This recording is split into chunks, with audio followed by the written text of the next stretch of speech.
শ্ৰদ্ধাৰ শিক্ষাগুৰুসকল আৰু লগতে বিভিন্ন বিভাগত কৰ্মৰত বিষয় কৰ্মচাৰীসকল আপোনালোকক মোৰ চেনেলটোতে স্বাগতম জনাইছোঁ।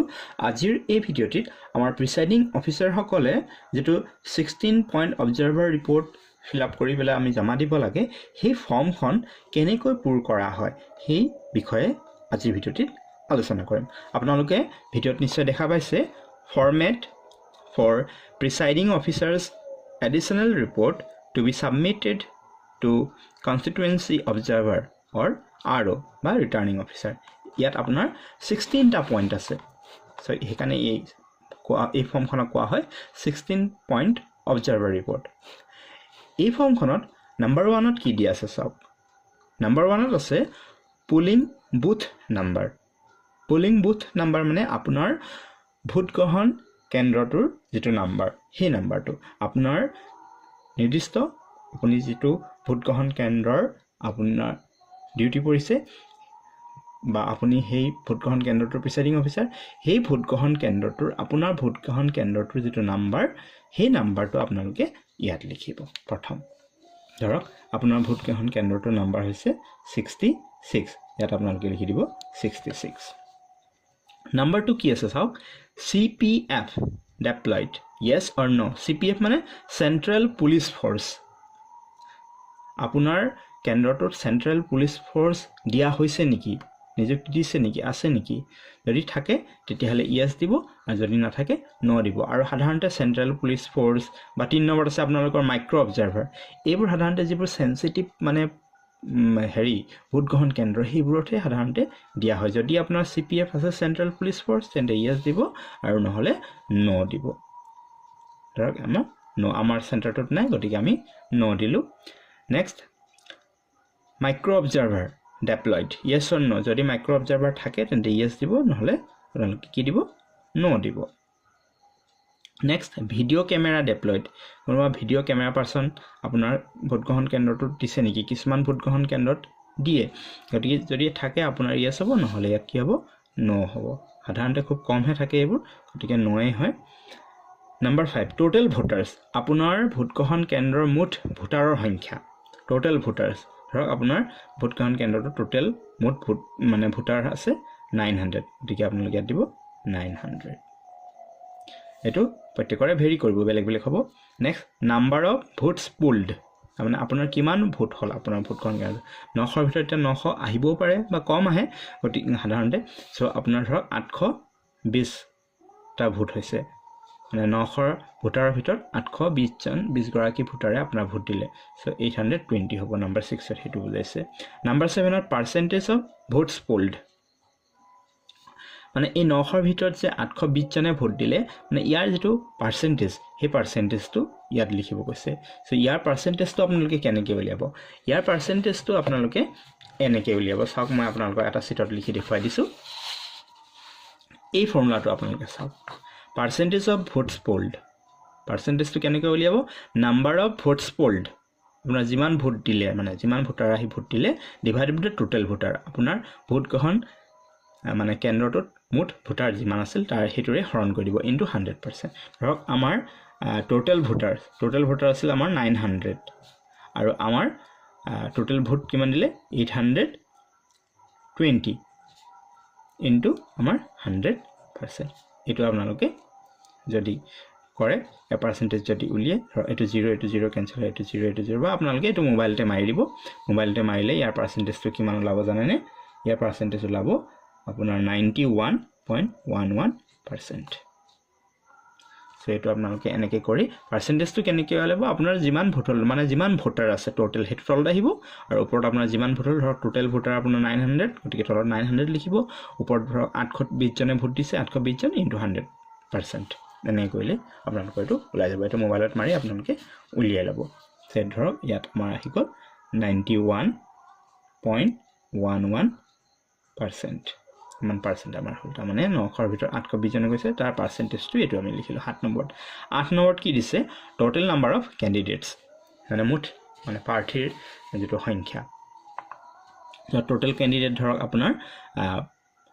আপোনাৰ আসলে আপোনাৰ হেইটোত টোটেল ক্যান্ডিডেট ধৰক 12 জন। সো আপোনালোকে লিখিব 12 মানে কন্টেস্টিং ক্যান্ডিডেটস এখিনি। Number 9, number of candidates represented by polling agents.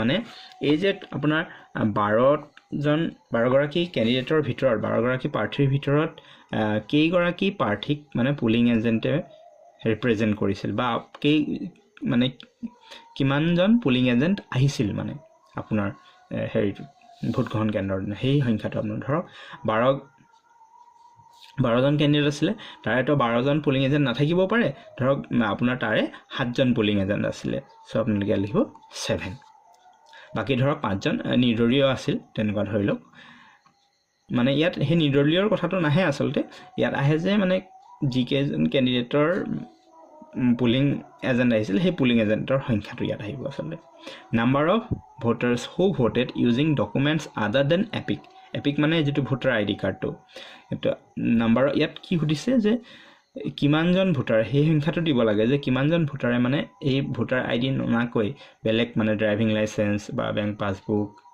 বা অন্যান্য মানে আদাৰ দেন এপিকক বাদ দি বেলেগ পৰিচয় পত্ৰ দি মানে ভোট দিছিল নেকি সেই ভোটাৰৰ সংখ্যাটো ধৰক আপোনাৰ 900ৰ ভিতৰত তেনেকুৱা ভোটাৰ ধৰক 20 জন ওলালে 20 জনে এপিক অনা নাছিল বেলেগ ড্ৰাইভিং লাইসেন্স বা অন্য ডকুমেন্টৰে তেওঁলোকে ভোট দিছে তাৰমানে Number 11, whether mock poll done in the presence of agent মানে এজেন্টৰ উপস্থিতিত mock poll কৰা হৈছিল নে তো আমি এটো কৰিবই লাগিব ইয়াৰ আনসাৰটো কি হ'ব yes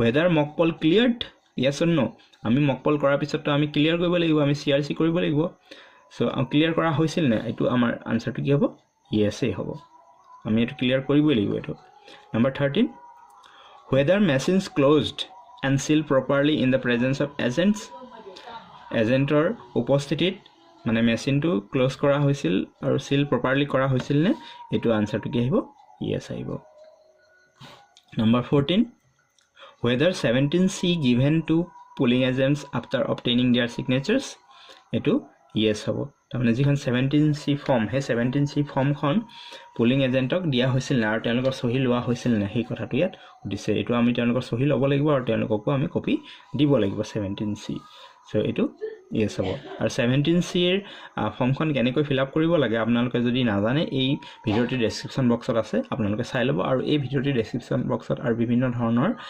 ভিডিও আছে আপোনালোকৰ সহায়ৰ বাবে আপোনালোকে খিনি চাব পাৰে Number 15, number of voters who have voted after 5 PM by receiving the token at the end of polling hours. So ইয়াত 5 PM এর কথা কৈছে কিন্তু এইবাৰ তো আমাৰ 6 PM হ'ব আমাৰ এইবাৰ পোল টাইমটো কৈ দিছে आपण 7 AM to 6 PM সো ইয়াত 5 PM এটো আমি 6 PM ধৰি লওক আপোনালোকে কাৰণ আমি এইবাৰ আমাৰ লাষ্ট 6 বজালৈকে আমি ভোট ল'ব লাগিব তাৰ পিছত মানে 6 বজাৰ পিছত মানে কেই গৰাকী ভোটাৰে ভোট দিছিল হেতু সুধিছে তাৰ মানে এটা এনেকুৱা হয় যে 6 বজালৈকে ধৰক ভোট দি আছে কিন্তু আপুনি এনেকুৱা দেখিছে যে 6 বাজি গল কিন্তু তথাপিতো ভোটাৰ আছে আপুনি তেতিয়ালে আপুনি 6 বাজিবলৈ ধৰক 15 মিনিট মান বা 10 মিনিট মান আগতে আপুনি কি কৰিব লাগিব ঘোষণা কৰি দিব লাগিব যে আমি ভোট মানে ক্লোজ কৰিম যিমান মানে ভোটাৰ আছে তেওঁলোকক আহিবলৈ দিব আৰু তেওঁলোকক আপুনি কিউ স্লিপ ইস্যু কৰিব সো এই কিউ স্লিপ ইস্যু কৰাটো আপোনালোকে জানে না একেবাৰে মানে হেখত যিজন থাকিব তেখেতক আপুনি কি কৰিব লাগিব 1 নাম্বাৰ যেটো কিউ স্লিপ হেতু ইস্যু কৰিল তাৰপিছত 2 3 4 আপোনাৰ একেবাৰে বুথৰ দুৱাৰ মুখত যিজন থিয় হৈ আছে ধৰক আপোনাৰ 50 জন আছে সেই দুৱাৰ মুখৰ মানে থিয় হৈ থকা ভোটাৰজনে সেই 50 নাম্বাৰ মানে কিউ স্লিপটো পাব তাৰপিছত 50 নাম্বাৰটো হুমাই আহিব তেখেত গল তাৰপিছত 49 নাম্বাৰ হুমাই আহিব তাৰপিছত 48 হুমাই আহিব তাৰমানে এনেকৈ কৰিলে কি মাজত কোনো ভোটাৰ তেতিয়া হুমাব নোৱাৰে তাৰমানে আৰু আপোনাৰ এটা হিচাপো থাকিব যে আৰু কিমান ভোটাৰ হাৰিত আছে গতিকে এটো ইয়াত সুধিছে যে সেই মানে যেটো আমাৰ 6 বজাৰ পিছত হাৰিত মানে সেই কিউ স্লিপ বা টোকেন লৈ পেলে মানে কিমান গৰাকী ভোটাৰে ভোট দিছিল সেই সংখ্যাটো সুধিছে ধৰক তেনেকুৱা আমাৰ 50 জন আছিল গতিকে আমাৰ ইয়াত আহিব 50 নেক্সট Number 16 আছে whether any significant incident took place during the poll yes or no মানে কিবা দুৰ্ঘটনা ঘটিছিল নেকি বা ঘটনা ঘটিছিল নেকি আপোনাৰ ভোটত মানে এই ভোট গ্ৰহণ চলি থকাৰ সময়ত এটো যদি কিবা ঘটিছিল তো yes হ'ব যদি নহলে এটো no হ'ব আশা কৰিছোঁ আপোনালোকে বুজি পালে 16 পইণ্ট অবজাৰ্ভাৰ ৰিপৰ্টটো কি আৰু কেনেকৈ পুৰ কৰিব লাগে যদি ভিডিঅ'টো ভাল পাইছে তেন্তে লাইক এটা কৰিব শ্বেয়াৰ কৰিব বন্ধুবৰ্গৰ মাজত তেওঁলোকে যাতে গম পায় আৰু মোৰ চেনেলটো যদি প্ৰথম আহিছে তেন্তে ছাবস্ক্ৰাইব কৰি থ'ব আৰু ওচৰত থকা বেল আইকনটো প্ৰেছ কৰি থ'ব যাতে মই ইয়াৰ ভিডিঅ'ৰ ন'টিফিকেশ্যনটো আপোনালোকে পায় ভিডিঅ'টো চোৱাৰ বাবে ধন্যবাদ